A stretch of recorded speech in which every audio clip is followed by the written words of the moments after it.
वैसे मैं मरियम को दाद दूंगा, मैं आज उसे अप्रिशिएट करना चाहता हूं। तो आप ये जरा सुने कि मरियम क्या कहती है, सुने जरा। हसन हुसैन के पास आज जो भी है वो उनके वालिद से उनको नहीं आया। वो कहते हैं ना, ये पैसा कहाँ से आ गया कि बच्चे इतनी छोटी छोटी उम्रों में अमीर हो गए और अरबपति हो गए। तो मुनीब वो एक अरबपति दादा के पोते हैं, उस अरबपति दादा के पोते हैं जो 1960s और 70s में पाकिस्तान का अमीर तरीन इंसान था। ये जो एसेट्स हैं, ये जो बिजनेस के लिए पैसा है, ये सारा दादा से डायरेक्टली बच्चों को ट्रांसफर हुआ। सुन लिया, ये सुन लिया। मरियम कहती है कि हमारा तो दादा इतना अमीर आदमी था कि हमारे पास तो ये पैसा दादे ने दे दिया। अच्छा, अब दादे ने दे दिया तो दादे का जो बेटा शहबाज शरीफ था वो ये क्या कहता है? मेरे खानदान को 22 खानदानों में शुमार नहीं होता था। मुझे इसके ऊपर बाइस फख्र है कि मेरे वालिद का ताल्लुक एक गरीब किसान के घराने से था, हिंदुस्तान से। वो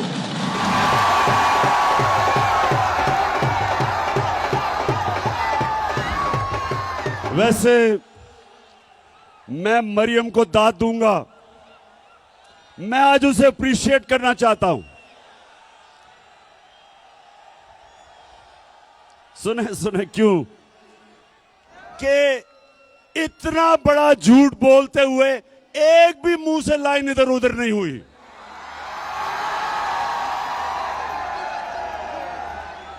यानी झूठों का बादशाह बना, इतने सीधे मुंह से मेरा तो दादा बड़ा अमीर आदमी था। वो या तो दादा कोई और था या शहबाज शरीफ।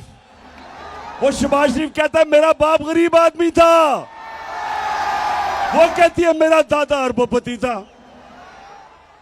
अब ये मैं आपको क्यों दिखा रहा हूं? ये इसलिए दिखा रहा हूं मेरी कौम आप समझ जाओ कि 30 साल से आपके मुल्क को लूटा जा रहा है।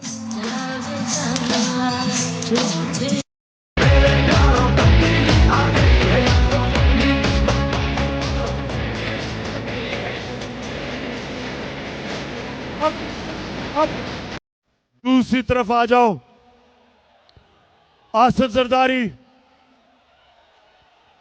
अब आसिफ जरदारी मुल्क की सबसे बड़ी बीमारी हम सब जानते हैं। अब ये सुने, इसने $60 मिलियन जो होता है 13 अरब रुपया इसने स्विट्जरलैंड में रखा हुआ था। मुशर्रफ की हुकूमत ने जब पता चला तो मुशर्रफ की हुकूमत ने कानूनी कार्रवाई की और वो जो पैसा था वो कानूनी कार्रवाई के बाद वो पाकिस्तान को आना था। लेकिन जनरल मुशर्रफ ने इस मुल्क के ऊपर इतना बड़ा जुल्म किया कि इनको दोनों को एनआरओ दे दिया और माफ कर दिया, जबकि जनरल मुशर्रफ का पैसा ही नहीं था माफ करने के लिए। मेरी तरह के लोगों ने शोर मचाया कि कैसे आप माफ कर सकते हैं, पैसा तो कौम का था। तो 13 अरब रुपया इनका माफ हुआ। अब ये जरदारी डर गया, इसने एम्बेसडर को भिजवाया, बर्तानिया से एम्बेसडर को स्विट्जरलैंड भिजवाया, ये तब प्रेसिडेंट था, और इसने वो सारे सबूत खत्म किए।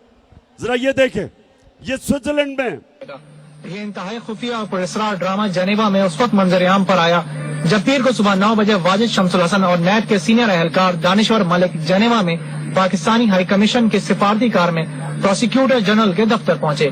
जराये के मुताबिक प्रोसिक्यूटर जनरल कई घंटों तक पाकिस्तानी हाई कमिश्नर और नैब के एहलकार को ये दस्तावेजात देने से मना करते रहे, क्योंकि इन दस्तावेजात को पाकिस्तानी सिफारतखाने की जानिब से कोई बाज़ाब्ता तौर पर वसूल नहीं कर रहा था।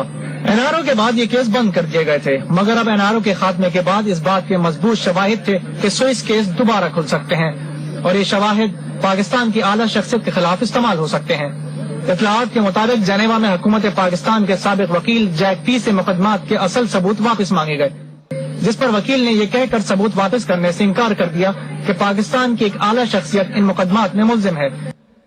तो ये जब ये एनआरओ मिला, बरतानिया से जरदारी ने एम्बेसडर को भेजा, तब ये सदर था, वो जिनीवा गया, उसने सारे सबूत जो आप देख रहे थे, सारे सबूत उठा के और 13 अरब रुपया जो कौम का चोरी हुआ था, वो सारे सबूत खत्म कर दिए।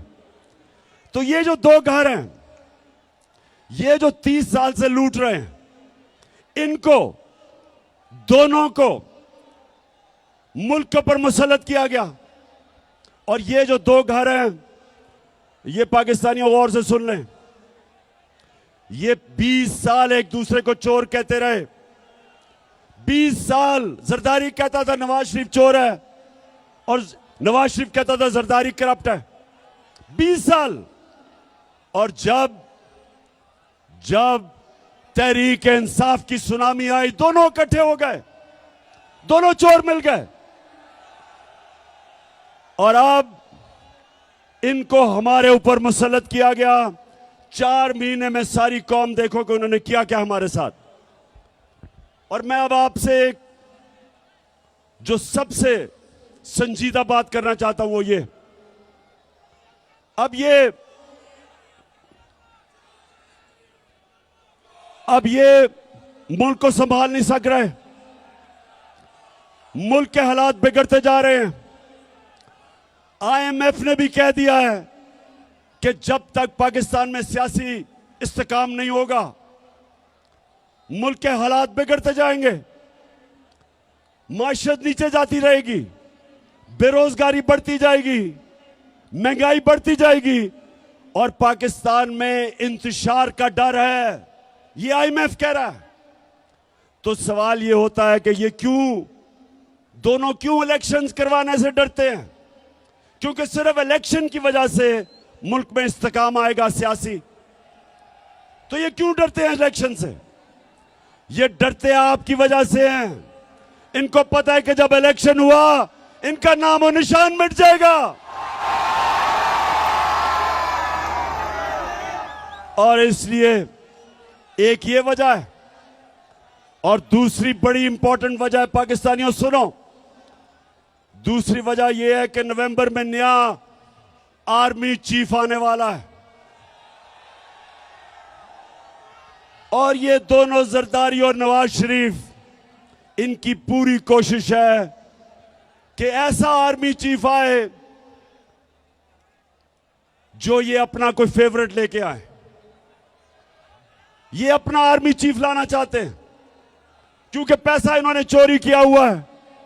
ये डरते हैं कि यहां कोई तकड़ा आर्मी चीफ आ गया, एक मुहिब्बे वतन आर्मी चीफ आ गया तो वो पूछेगा इनसे।